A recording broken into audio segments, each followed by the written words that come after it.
Welcome back to Rome Total War. Rome, Summer 101 BC. The siege of Armavir is in full swing. Gnaeus Fabius Licinus leads his cohorts into battle. There are mighty walls to overcome. The Persians have used black magic to repel the initial Roman attack and disable the right siege tower. Everything went wrong during the siege of Armavir, but Gnaeus Fabius Licinus has a plan B. A second siege tower on the left side has reached the city, and the Roman troops are storming the walls. Slowly, the Romans position themselves on the wall while the Persians patiently wait beneath the wall for the Romans to descend. However, the Roman combat strategies are well prepared for such walls and sieges. The Romans are also patient, slowly maneuvering into position. More and more Roman units occupy the wall, and then it begins. It starts with a barrage. Roman catapults bombard the enemy from above, pinning them down. The Persian captain is in the crosshairs beneath the wall. It becomes brutal. The enemy is decimated. Spears fly, and the enemy screams on the pike. After the wall and the gate are captured, Gnaeus Fabius Licinus sends in the vanguard. Sicilian hoplites, similar to Triarii, from Sicily. The Romans understand that a successful siege requires time and endurance. They proceed cautiously and prepare meticulously to achieve the best possible outcome. The patience of the Roman army is one of its greatest strengths.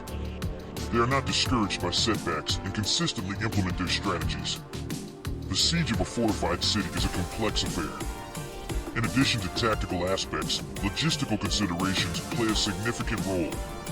The Romans ensure that their troops are sufficiently supplied with food and resources to endure long sieges. They establish field camps and build supply depots to support their soldiers. During the siege, the Roman troops remain vigilant. They protect their own fortifications and ensure that the enemy has no opportunity to recover or call for reinforcements. Communication between the different units is crucial to conduct coordinated attacks. The Romans are strong. You know good games are rare, and good game material is even rarer, so support me immediately or try dying. Like the Romans. Furthermore, Gnaeus Fabius Licinus sent additional vanguard to the other side of the gate. Persian slingers and other supporting units are still waiting there, waiting for the executioner.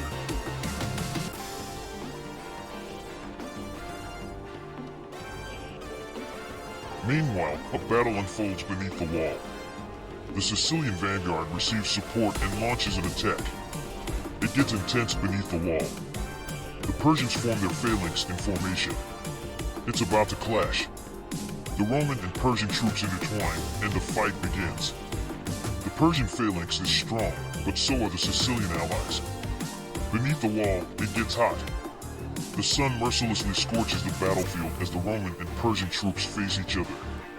The Persians have formed their phalanx, ready to confront the enemy.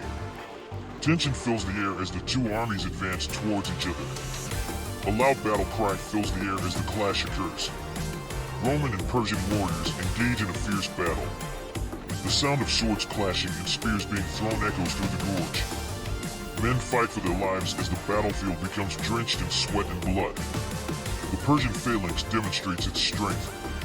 Their disciplined ranks hold steadfast, forming an impenetrable line of defense.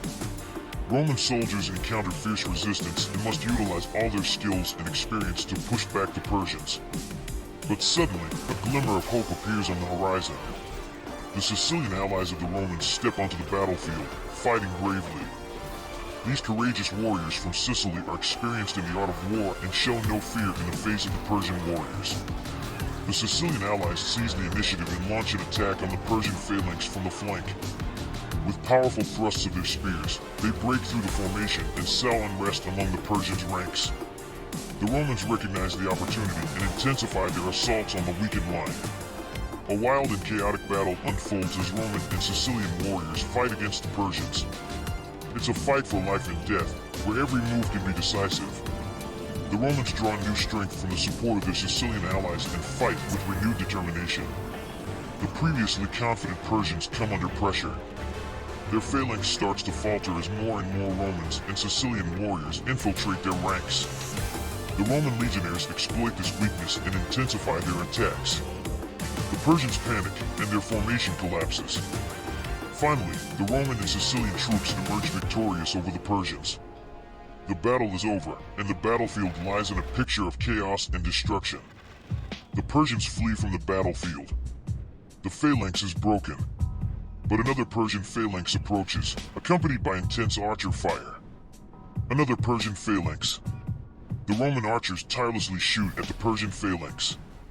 They exploit the advantages of their range and mobility to repeatedly unleash deadly volleys upon the Persian soldiers.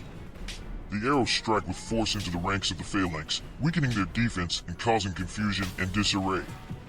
Despite their dense formation, the Persian soldiers couldn't withstand the devastating hail of arrows from the Romans. Many were hit and fell to the ground, while others tried to protect their comrades and ducked to avoid the arrows. The disciplined formation of the phalanx began to crumble. The phalanx was a remarkable formation used by various ancient cultures, including the Persians. This formation had some crucial advantages that made it an effective combat unit. 1. Unity of strength. The phalanx consisted of a dense formation of soldiers tightly packed together, overlapping their shields.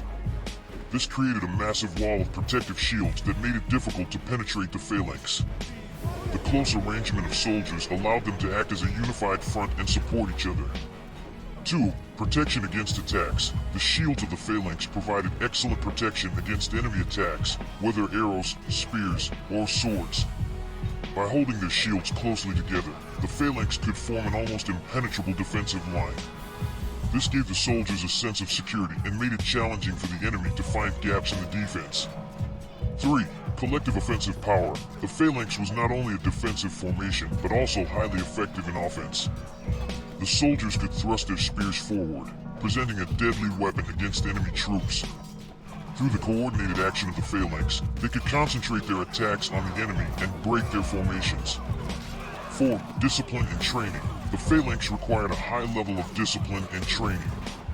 Soldiers needed to be able to adhere to strict formations and movements to ensure the effectiveness of the phalanx. Through constant training, they could improve their combat skills and form a cohesive unit.